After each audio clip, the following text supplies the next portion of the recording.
皆さんこんにちは。世界の英語教育を紹介するシリーズ3回目ですね。今回紹介するのはナイジェリアの英語教育です。ナイジェリアといえばアフリカで最も GDP が高くて最も人口が多い国なので、こういう意味では非常に勢いのある国です。さらにナイジェリアでは500以上もの言語が話されているので、英語は共通語として非常に重要な役割を果たしているわけですね。そのような国で一体英語教育はどのように行われているのか、今回はですね DMM 英会話のエルサ先生に伺いました。他にも英語教育や西洋文化を重要視しすぎることによって自分の文化だったり自分の言語をよく理解できてない人が増えてしまいませんか、そういう可能性はありませんかっていう質問もしてみました。そして最後にエルサ先生のライティング力の上げ方についても聞きましたので、ぜひ参考にしてください。で、いつものように対談の後に私の感想を述べます。それでは早速対談を楽しんでください。どうぞ。My name is Elsa, and I'm living in Nigeria. I'm a Nigerian as well, but I wasn't exactly born in Nigeria. I didn't start my early days here, but for the past, 25 years of my life, I've lived in Nigeria. And so, that's quite a feat. I'm 36 years old at the time, and I have a daughter who is 2 years old. So I'm very interested in a lot of things, including traveling, listening to music. I like R&B, jazz, and gospel because these music helps me relax, and feel really good, especially when I'm stressed out. They're very helpful to calm my nerves. And when it's possible, I love to travel. I've traveled to most parts of Nigeria. I actually had a plan to travel to every major city in Nigeria until we had some terror attacks in some of the cities. You might have known about Boko Haram, so that's made me to not visit some of the cities in the far north of Nigeria. And I've traveled to other African countries. I've been to France and England in Europe, and I'm looking forward to visiting many more countries. Thank you for listening to my introduction. Okay, great. Thank you for sharing. So I did a bit of research on Nigeria, and I realized that it's a very linguistically diverse country. Yes. Yeah, so, for example, in Japan, we pretty much only have one language. It's Japanese, although there are some languages in the extreme north and south of Japan, which are quite different to Japanese, and there are some dialects. But generally speaking, there is only one language, and most people can either speak it or at least understand it. But from what I heard, Nigeria has over 500 languages, is that right? Absolutely, that's correct. So I just cannot imagine what that must be like. So are the languages so different that people won't be able to understand each other if they speak different languages? Yeah. Wow. Yes, they're completely different from each other. So I will give you a quick rundown on what the differences are like. So the three largest languages in Nigeria are Igbo, Hausa, and Yoruba.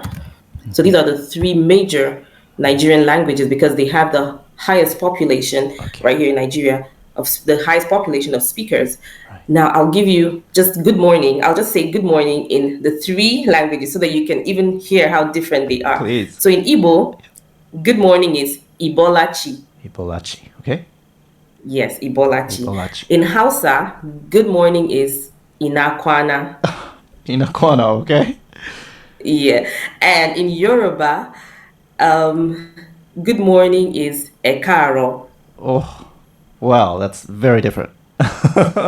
Exactly. So that's very, very different. So, and that spreads across all the languages. Okay, they are that different. So if you are to live in a different city, like I'm Igbo, so I'm Igbo, but I'm living in the North Central, where the generally spoken language is Hausa.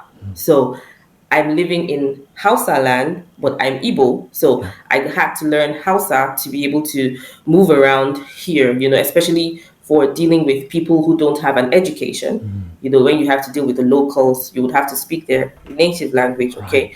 So it's very interesting. So you would have culture shock even in your own country because the food is different. The same way the languages are different, the food is different. the dressing styles are different. You know, the way they move around, everything is just totally different. And it's interesting as well. Wow, that is fascinating. Yeah. So for instance, let's say I lived in a particular city, and I drove for like 30 minutes north. Would that mean that I'd encounter people who speak like completely different languages? Yes. Wow. That is fascinating. So Yeah. that must mean that English must play quite a big role, because I'm assuming that it's the common language that most people learn. Okay. Yes, it's the official language in Nigeria. So English is the official language in Nigeria. And that stems from the time of the colonial masters. The British people were the ones who colonized Nigeria. So after Britain left Nigeria and Nigeria gained independence, English was maintained as the official language, because of course it would only make sense. Even if you were to choose a language from one of the tribes, which one are you going to choose for everybody to speak? Okay, so we just maintained English after Britain left Nigeria. Wow. Okay, so is it fair to say that most people in Nigeria can understand English and speak it as well? Yes. Okay. Yes. Right. So do you learn English at a very early age at school? Yes. Once you get enrolled in school, you start learning in English. Everything is taught in English. English is taught in English. Math is taught in English. Science is taught in English. Biology, so everything is taught in English. So you're going to be hearing English, English, English, English as long as you're in school. Wow. I'm just trying to imagine like what a typical day might be like for a Nigerian. So, for instance, if I were to walk into a bookstore, like what percentage of the books would be written in English? I would say 90% of the books will be written in English. Yeah, so like most of the libraries have a section where you would find books in foreign languages, okay? But the other section would be in English. So even if you go to a bookstore, you would find as many books as possible in English. And then if you were to find books in other languages, say Igbo or Yoruba or Hausa, you'd have to ask the librarian or the bookstore clerk to point you in that direction, because every book you'd be seeing would be in English. Are there any concerns that you might be losing like part of your identity if you prioritize English too much over like regional languages? Yes, there have been talks about that, especially now with social media. We have a lot of people who are raising concerns about people losing their culture to Western culture, because children are born, they're given English names, they're not given traditional names, they're spoken to in English. For those who are quite exposed, they're eating English food or European food, they're eating pasta, they're eating burgers, they're eating pizza, they're not eating the local food so much. And over time, you know, they just kind of grow like that. They go to international schools and possibly they start traveling abroad. And before you know it, they're totally lost in the mix. They don't know too much about their culture. They possibly don't even know their hometowns. So there have been concerns about that. And because of the awareness that's been created, a lot of people are beginning to go back to ask questions. They're trying so hard to get back in touch with their roots. Okay, you know, they're trying to dress more traditional and at least learn the language, even if it's just the pleasantries, you know, being able to say hello in your language and at least ask a few questions in your language. So it's been a major concern, like especially for my generation. I think my generation was the biggest generation that was totally lost in that whole mix, because it came at a time when Nigeria experienced a boom in everything. There was the oil and gas industry that was discovered. We had a lot of foreigners living in Nigeria. So, of course, it was kind of mandatory to speak English because you had to have conversations with these people. So everybody kind of was making sure their children got an education. So they had white collar jobs, as the case may be. So there was that shift away, but somehow people just noticed it that, oh, these guys are moving away. For example, I don't speak my native language so well. I don't speak it as well as I speak Hausa. Interestingly, I speak Hausa better than Igbo. And that's because of this whole thing. When my parents came back to live in Nigeria, we started living here. And I've not gone to my hometown as often as I've been to many states in the north here, where Hausa is spoken more often. But as I got older, I realized, oh no, I need to really get back to my culture. I need to know so much about it. So I started asking questions. I started making inquiries. How can I get an Igbo tutor to at least tutor me and my daughter? We want to speak the language fluently. How do we get more in touch? So yeah, it was a problem. But now a lot of parents, a lot of families are fixing that. Okay, well, that is interesting. It's kind of like a reverse globalization, isn't it? Yes. Yeah. Yes. So rediscovering your identity that makes you unique. Okay, wow. Yeah. Right. In Japan, the university that you graduate from is very important when trying to look for good jobs. So is that kind of similar in Nigeria? Are there like prestigious universities that almost everyone wants to go to if possible? Oh, is that right? Yes, there are prestigious universities where almost everyone wants to go to, and the competition is just so high. Wow. It's very, very high. So you would have to score certain points. They call them cut-off marks. Okay. Oh, yeah. So you have to score cut-off marks to be able to gain admission into these prestigious universities, because once you have a certificate from any of these prestigious universities, you are considered top tier candidate when you start applying for jobs. So which is a big advantage. So it might take you, for some people it might take them years to actually make those cutoff marks. They would have to apply and reapply until they get it, because the competition is really tight. Okay, that doesn't sound too dissimilar to the situation in Japan. So in Japan there are these things called cram schools, where these are places where students go to after school in order to learn even more in depth about subjects. And we have like these charismatic teachers who are famous for teaching certain subjects. So is that similar in Nigeria? Do you have like schools that prepare students for like their school exams? Yes, we have such schools. And for those who are not in in those cram schools, their parents hire a private tutor. So you would hear some children say, I have a lesson teacher. Oh. So having a lesson teacher means having a private tutor. Okay. So what you would call a private tutor. So they have a lesson teacher who comes to the house when they get back from school. And like you said, they would teach them certain subject. They're very good at certain subjects. Maybe it's English, maybe it's math, maybe it's chemistry, physics, biology. And then for those, because these lesson teachers are more expensive. So for those who cannot afford to have a private tutor, they would send their children to cram school. Yeah. So yes, and these cram schools, they became popular in around 2005. Okay. That's when they became popular in Nigeria, because the population had really grown. And of course, these universities were now kind of too small for the large population. So competition was higher, and parents really wanted their children to go to some of these prestigious schools. Right. So these cram schools came up, private tutoring became an issue, and so it's quite interesting, Okay. Would you say that the top students prefer to study at the best universities in Nigeria, or do they prefer to study abroad somewhere else? Well, that would depend on so many factors. Okay.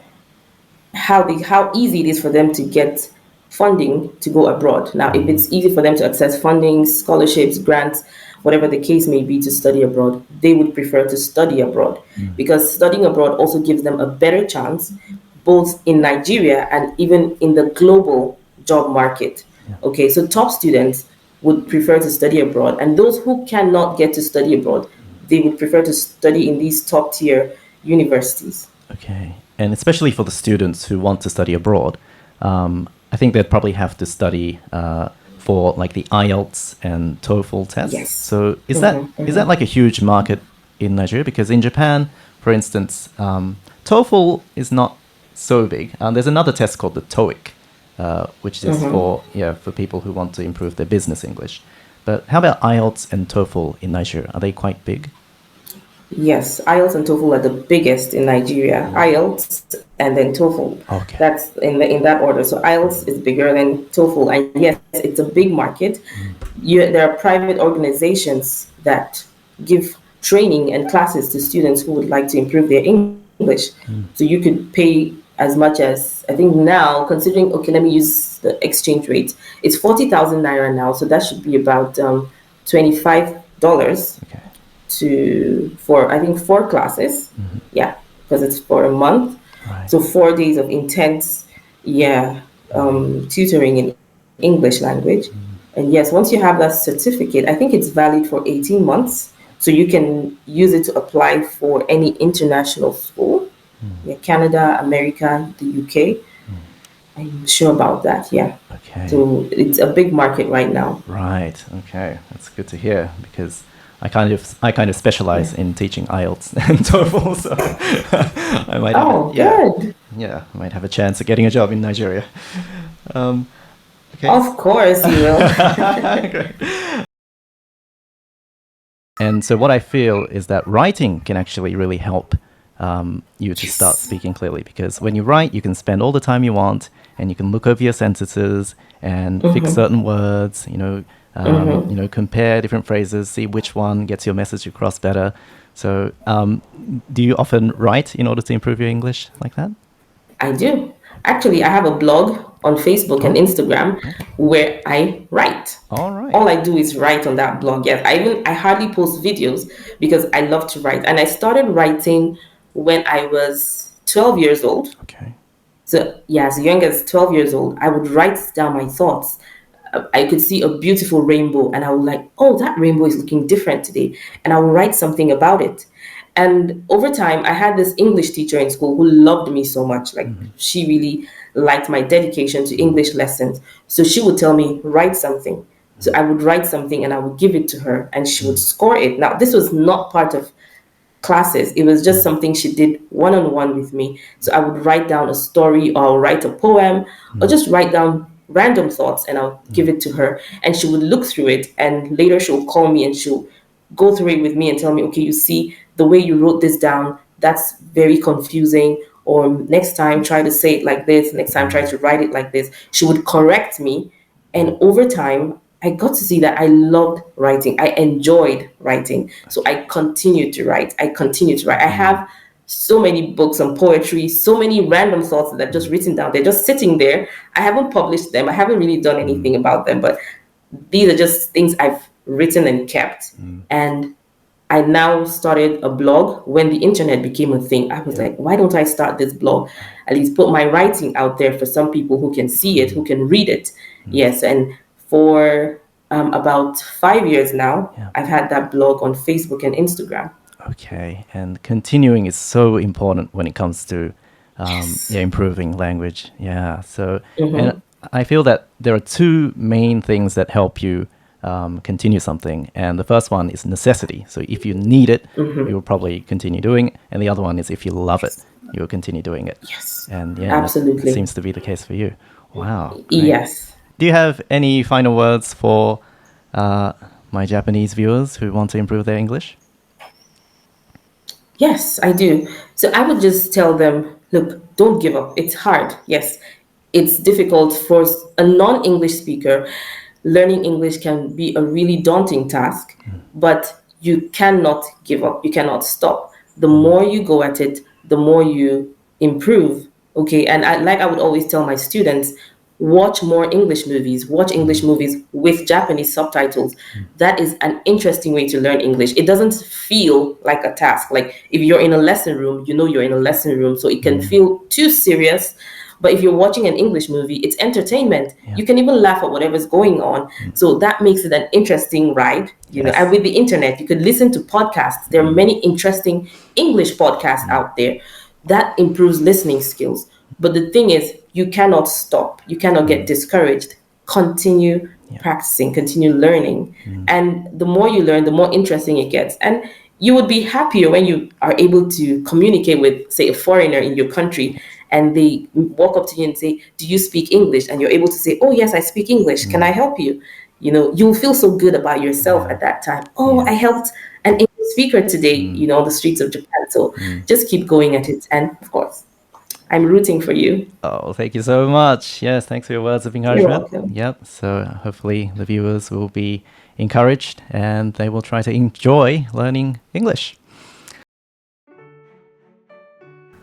はい、いかがだったでしょうか。個人的にはやっぱりね、その500以上もの言語が話されているので、自分が暮らしているところからちょっと離れたところに行っただけでもう全然違う言語を喋る人がいたり、文化が全然違ったりするっていうのが衝撃的でした。で、あとは英語だったり西洋文化を重要視しすぎることによって、やっぱ自分の文化とか自分の言葉をよくわからない人が増えちゃってきてるっていう傾向も興味深かったですね。でもこれじゃまずいよねっていうことで、改めて自分の文化だったり自分の言語をね学び直してる人が増えてるみたいですが、個人的にすごくこれはいいことだなと思います。やっぱり英語ができても自分の文化だったり、自分の言語についてあんまり知らないと強みがなくなっちゃうと思うんですよね。なので日本で言うと日本語っていう非常に独特な言語があるわけですし、非常に長い歴史があるわけですよね。なのでこれらを知ってるだけでかなり強みになると思うんですよ。なのでどうやってこれらのことを学びながら英語力も上げられるかっていうのが今後の課題になると思います。で、あとはエルサ先生のライティング力に関してなんですけど、対談でお話があったインスタでやってるブログをちょっと見てみたんですけど、もうほぼ毎日更新してるんですよね。で、かなりの量を書いてるんで、これだけ書けばやっぱライティング力上がるよなって思いました。で、このチャンネルを通して今後もね何回も繰り返していくと思うんですけど、何かが上手くなりたいならばとにかく量をこなさないといけないんですよね。ライティング力を上げたいならばたくさん書く、スピーキング力を上げたいならばたくさん喋る。もちろん効果的な練習法はあると思うので、それを学んだっていうことが大前提になりますが、やっぱりたくさん練習しなければいけないと思います。コツコツやればねもう必ず成果は出ますので、今後もぜひ頑張っていきましょう。はい、じゃあ皆さんもねなんか感想があった場合はぜひコメント欄で知らせてください。じゃあ今日の動画はここまでです。Thanks for watching and I'll see you in the next video.